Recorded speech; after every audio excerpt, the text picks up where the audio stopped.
got close to him. That's what he wants us to do. Now, it's interesting in this story, Peter's amongst a bunch of soul winners, but he's the only one who gets out of the ship. Do you notice that? Now, I'm not saying he made it. He ended up failing, but he tried.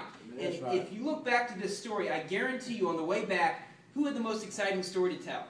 Peter did. We go out soul winning. Sometimes things don't work out, but you know, we have exciting stories to tell, don't we? Amen. Peter is the one that had an exciting story here. He's the one that got out of the boat. He's the one that got out of the ship. A lot of times he gets a bad reputation. I don't understand why. Because he might screw up the most, but he's also the one that you see doing the most for God. That's right. Now, it's interesting here that Jesus immediately says, come. You see, God wants us to get close to him.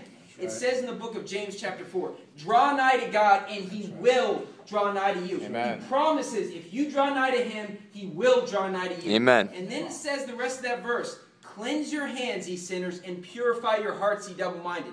You see, if we want to draw nigh to God, we've got to cleanse our hands. We've got to get the sin out of our life. We can't go home and watch the television and say we're close to God and draw nigh to God. Amen. We've got to decide, do you want to get close to God or do you want to watch the television? Come on. We've got to make that decision. And God says, come. He says, I want you to come. God wants everybody to come close to him. Because here's the thing, just from your sermon, Vince, in that passage,